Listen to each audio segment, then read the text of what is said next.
What's up, Fantasy Goats? It is your shepherd. We are getting into our divisional previews, and we've got the AFC North coming at you. We've got three more to go, including this one. And that's not a sad thing. It means that the season is coming up, and we are going to get started right now.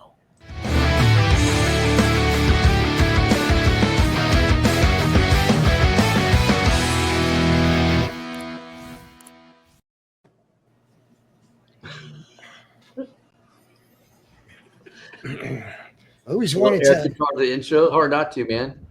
It's hard not I'm to. not to bang my head too, man. I always wanted to know how to play guitar, and that just never came to fruition. So I decided to take up fantasy football instead. You're probably better off playing fantasy football. I think I'm better off playing fantasy football. You probably paid more money, made more money playing fantasy football than you would have played guitar. Hey, look, I mean, there was this interesting. So I don't want to botch it up, so I'll just kind of say it was either I heard a story, either an athlete said that he wished he would be a rock star, and he thought that rock stars wished that they could be a star athlete. They're almost Right. interconnected to a degree for some, in that sort of cosmic world. All right, guys. Once again, this is the Fantasy Goats AFC North Fantasy Preview. We're going to get into the sleepers, the breakouts, and the fades for this division. You could catch the other divisions that are posted to the channel. You could catch all of our content, all of our live streams, this entire 2025 fantasy preseason up on the channel, where we have all of our favorites, our rankings, tiers of players, all of it. You name it, we got it, between the sleepers and the players that we are avoiding. You name it, we got it.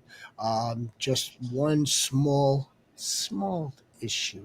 Not even an issue, but a request that you just like this video. Subscribe. Don't miss any of our content moving forward. Let's begin. I've got the commissioner here. I've got the JX Fantasy Warrior, the big war chief here. And let's get to it. Let's go, man. Let's go. Who wants to roll this division? I don't know, JX. This division, between the Browns, the Ravens, the Bengals, and the Steelers. I mean, yeah. Also this time of year, look, August 13th, we pretty much know every single player that we should be looking at, front and back. But not everybody does. So by all means, please, why don't you lead us off? Give us someone that you think and believe in your heart of hearts is a dark horse sleeper here in this division.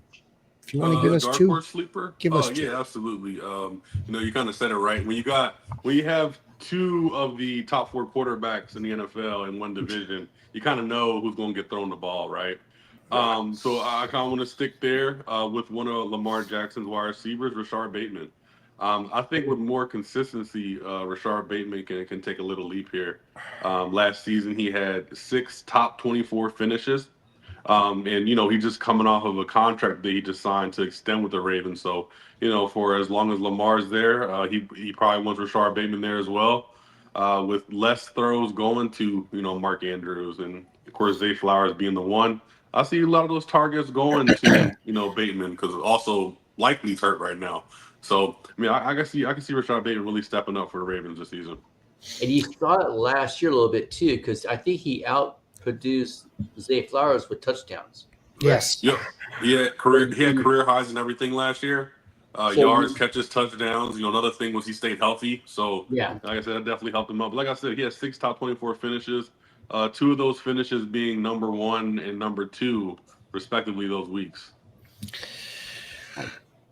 We don't have much coach speak, or at least I haven't came across much in terms of Ravens pass catchers, not of late, but last season, I could say this with confidence. Last season, offensive coordinator Todd Monken, John Harbaugh, freaking Lamar, even Lamar Jackson, and maybe even Rashod Bateman all said that he was going to have he had a breakout season. Now, it wasn't like something that you would like say, wow, he really blew the roof off of it, but he had himself a much better season in 2024 than he has had in his career as a wide receiver. And granted, he's had some foot issues.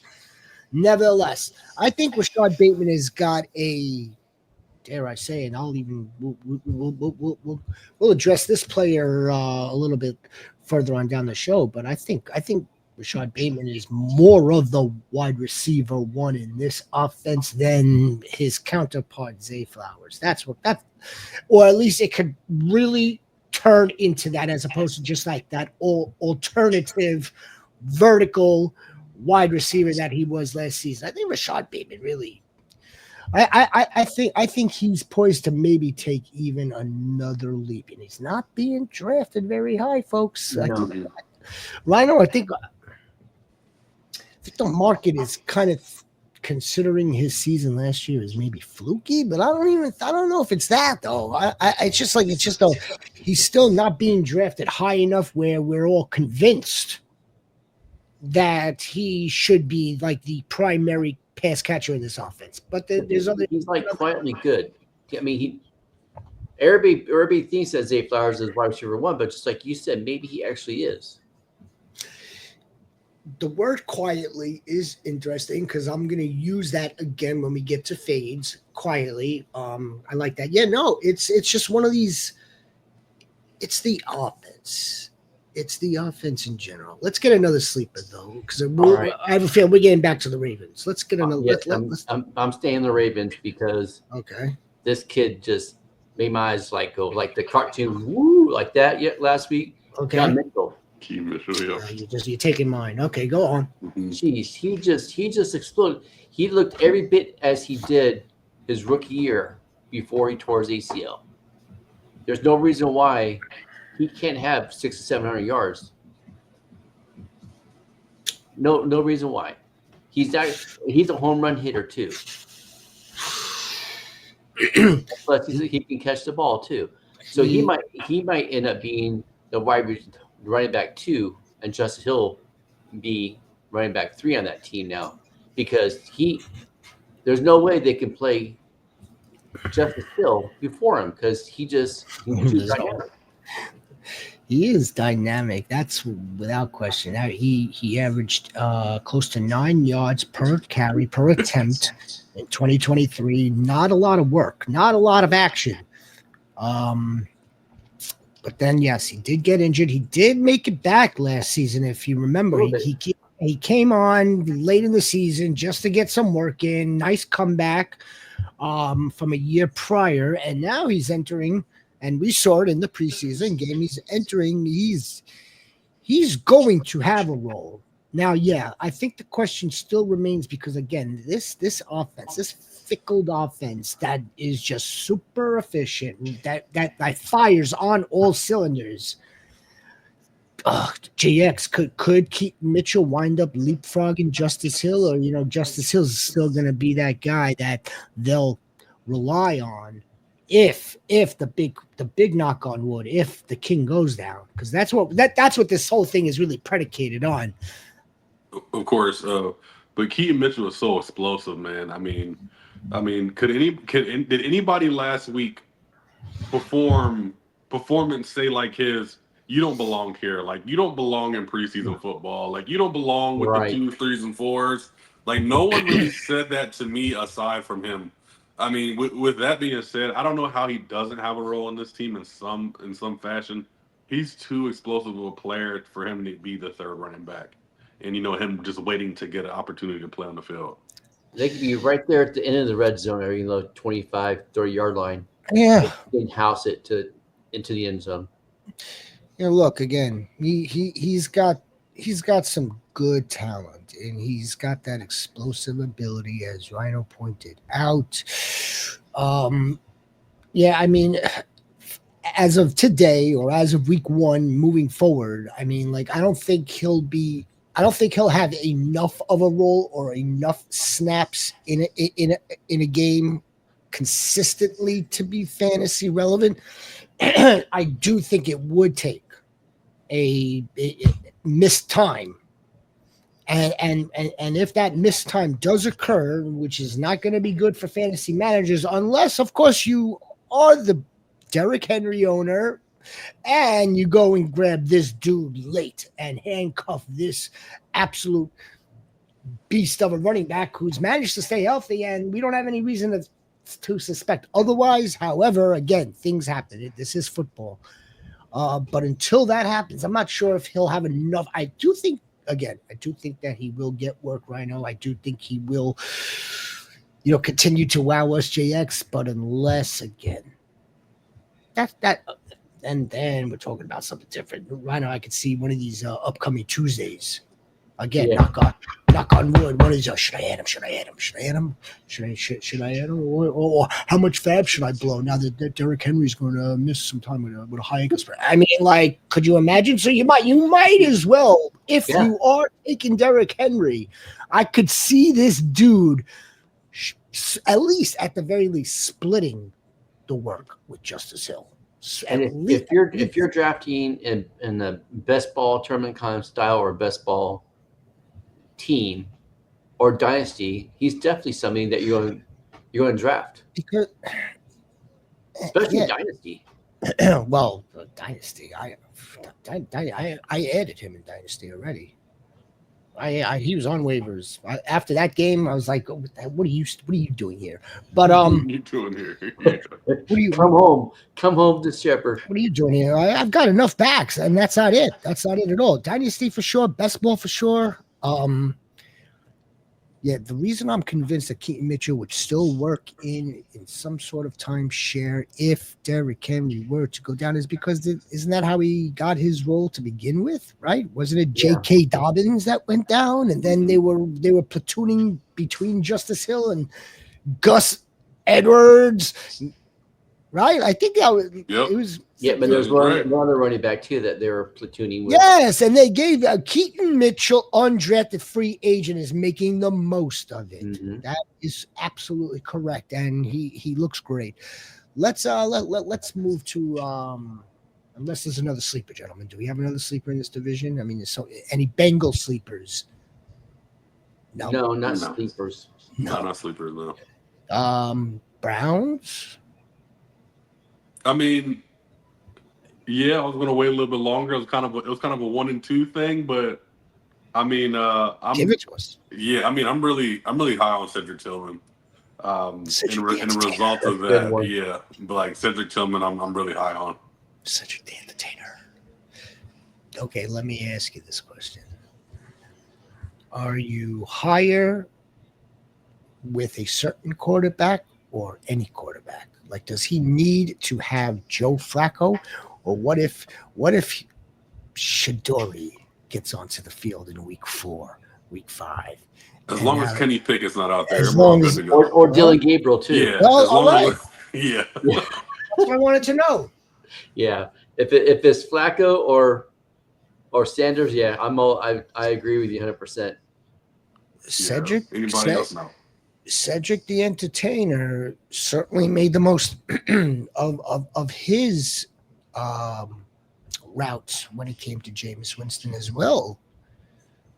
He showed some really nice plays, really nice hands, really good speed for his size. I mean, there's enough to like with Cedric Tillman. I think the big issue here is, of course, the quarterbacks. But look, if they're going to be down in football games, and if Kevin Stefanski at some point has to bail on the running game because it's just part of like what happens with the game script, then then the ball starts going into the air more. I like Cedric. I like Cedric as a late dart throw. I got one more from the Browns too. Sampson.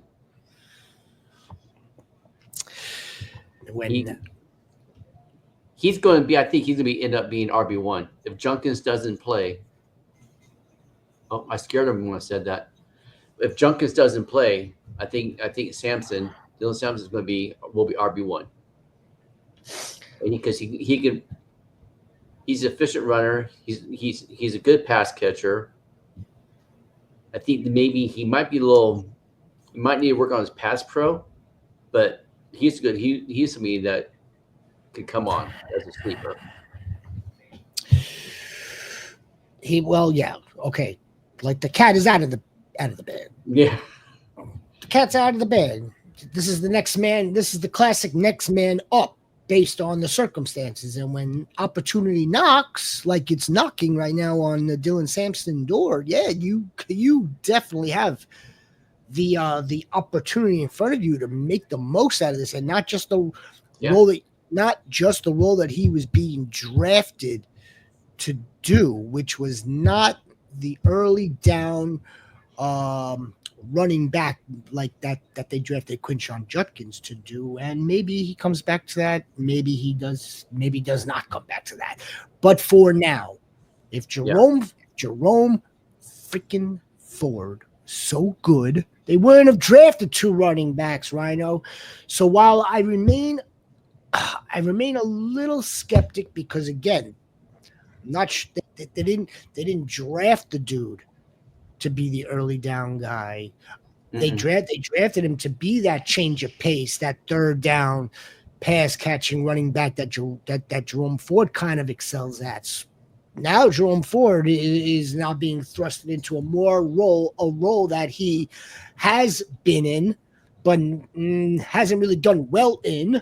And yeah, again, I think that Dylan Sampson is absolutely 100% sleeper worthy, worth the late round pick again. Deep leagues, when you've already got your starters mapped out and you're already now drafted in your bench, and you see Dylan Sampson and you want to add some depth, there's absolutely no reason not to. Are you back for this, JX? I don't know, Emma. No. You're about to give us a breakout in the AFC North division. Give us a breakout, and then we'll get to the fades from there. All right, you just do I look good on your side? You look fantastic. Okay, if I look good, I mean, then your audio, good. your audio is fantastic in my ear. I'm not sure how it's coming across like that to the masses, but that's okay. We know exactly what you're saying. Okay, we're gonna keep it pushing. I look good now. Okay, let's go. YouTube will fix this. Yeah. So far as breakouts go, I'm all in on Chase Brown. Chase Brown is my breakout. He is my dark horse to finish RB1. When he was officially became the starter last year, from week 8 on, he was running back 6. I would love to see what he can do with a full season. I tell people this all the time, and they take it as a slight, but it's not a slight. It's just that Joe Burrow's so smart with the football. He is like top 5 in drop passes percentage, like drops off to the running backs, to the tight ends, so his receiving numbers are always going to be there. Chase Brown was high in receptions last year as well. I mean, he's just a weapon for them. I think he's going to be leaned on a little bit more with them having really bad defensive issues. The way that you really combat that is by giving the ball to the running back. Like I said, I'm all in on Chase Brown. I think he's going to be a top 5 running back. I agree with you 100%, man. I think we all agree. I think we're all Chase Brown people on this show. This panel, yeah, of course. Because we're smart people, that's why. There's just too much to offer that he offers for somebody, And plus, he doesn't really have anybody competing with them for touches. No, he has. There's little to almost no competition. I'm sure that maybe Taj Brooks gets on that field, or whoever the other dude is. They still have Evans on that team. It doesn't really matter. It doesn't matter. People somehow develop amnesia, or they have a very, very short memory when it comes to fantasy, when we have to kind of not just project forward, but it's also good to take a look back several years or so. Joe Mixon was the absolute animalistic bell cow running back for the Cincinnati Bengals for years. There's absolutely zero reason why we wouldn't give Chase Brown the full go. I know that last season it didn't start out that way, but again, when opportunity knocks, Chase Brown is going to parlay how he finished last season right into week 1 and beyond. In this offense, how do you not draft the running back?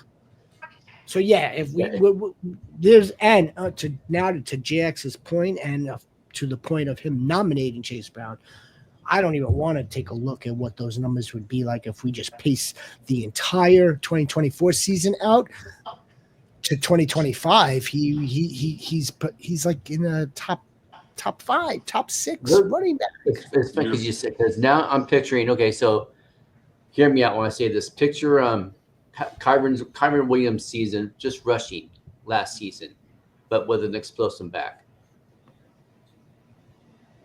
That's Chase Brown. Exactly. That's Chase Brown. And Kyren Williams finished in number 7. But very, very, very little receiving upside. So we got the rushing upside and receiving upside. Give him 300 carries like Kyren did, and 35 catches, 40 catches. Yeah, there's no reason why you can't end the season at RB1. No reason. Oh boy, RB1, and we're getting him in the early 3rd.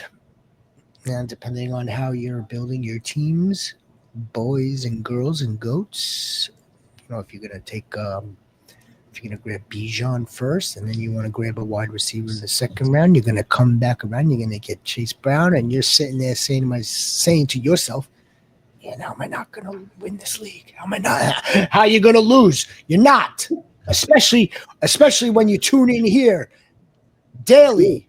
Once the season starts, daily, give us a like and subscribe.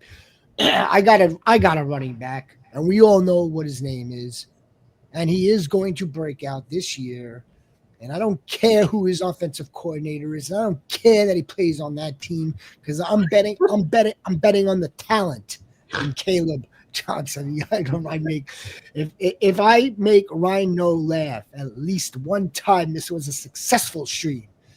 Kaleb Johnson from Iowa was just absolutely a beast. Hit home runs, hit the hole perfectly. And it's no surprise as to the Steelers drafting him in the 3rd round. So they made him, which was their 2nd draft pick, because they didn't have a 2nd. So they were going with a running back because they let Najee Harris walk. It's no surprise that coming from that one scheme is exactly the same as what Arthur Smith wants to do, or does actually, in Pittsburgh. You've got close to 275 vacated attempts from Najee Harris, and Kaleb Johnson's stepping right into that. Look, again, if the Steelers are winning football games, big if, but for our purposes, for the Kaleb Johnson purposes, we want them to, because then he's just going to get more volume that way. If they're winning a ball game, they want to kill that.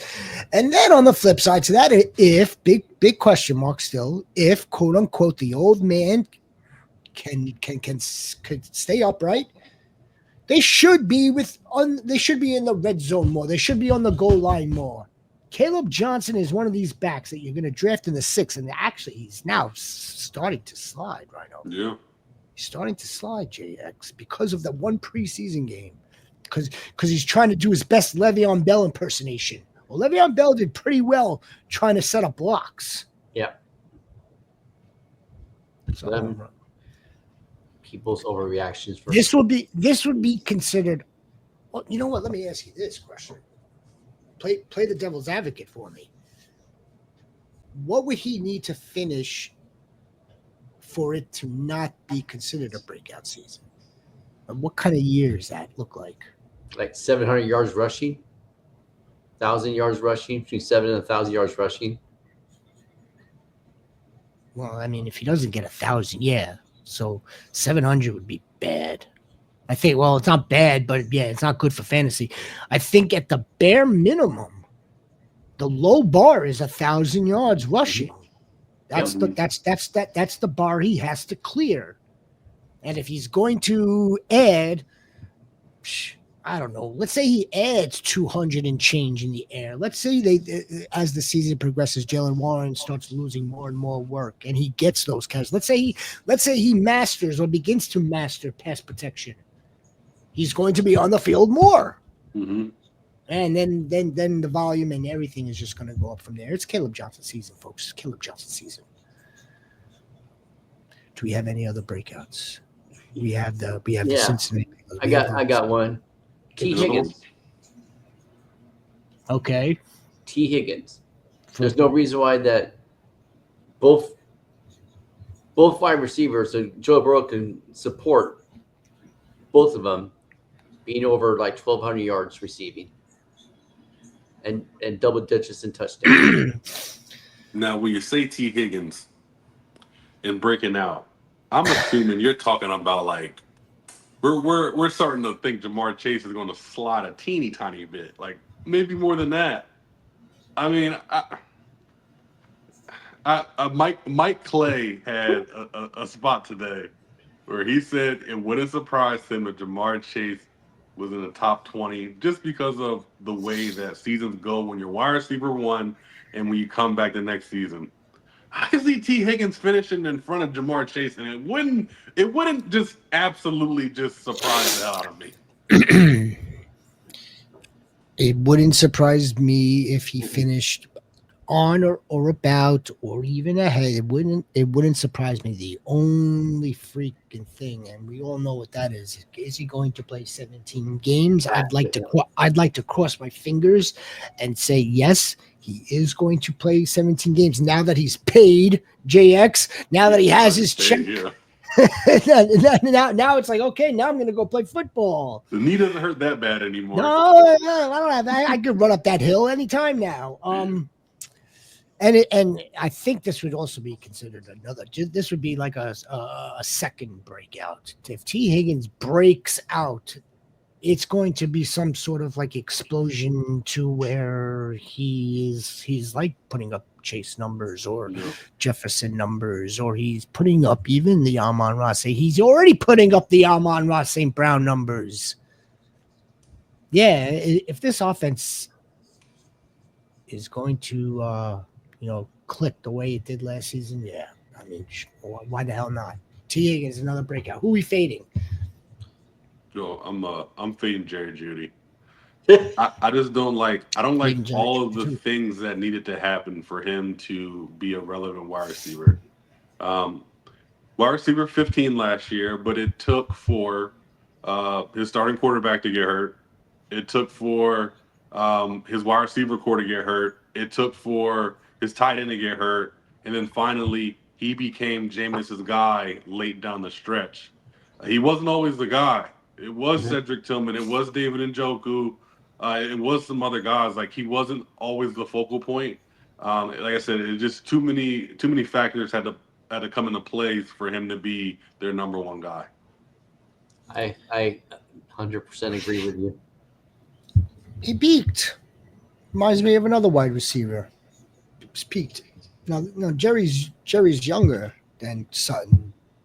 But, I mean, I don't know, Jerry Judy, you could bring Jameis Winston back, and I don't think that Jerry Judy would have the same measure of success. I don't.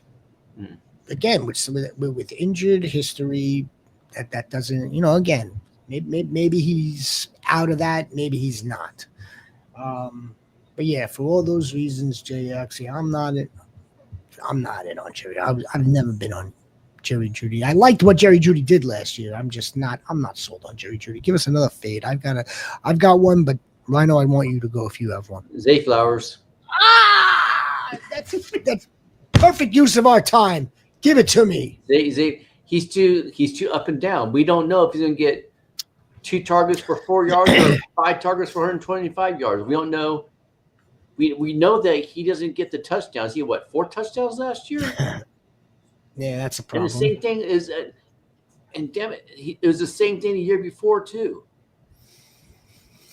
Yeah, I So mean, it's just you can't. I don't trust it. If I can't trust putting somebody in my lineup, I'm not drafting him. I'm fading him. Period. It's that simple. yeah. I like the kid too. I think if he was on another team, I don't know Chiefs, about the that. Rams, something like that, They I think it'd be a different story. But man, I think that the Ravens are through the moon, perfectly content having Zay Flowers do exactly what Zay Flowers is doing. You want to know why? Because he's just a piece of that machine. yeah, While Rashod Bateman quietly is the one that gets the touchdowns and the pay dirt, Zay Flowers is the one who's racking up maybe 5 catches here, maybe 80 yards there. You know what? We'll throw him into the end zone. It's been a few weeks. yeah, If it's been a few weeks, that's not going to help us in fantasy. No. He's totally touchdown dependent in that respect, and he's not getting them. And we know how much they love their tight ends as well, which is part of the machine. Which with the tight ends are a spoke. Zay Flowers is a spoke. Rashod Bateman is a spoke. The run game is a spoke, and Lamar Jackson is like 2 spokes to that wheel.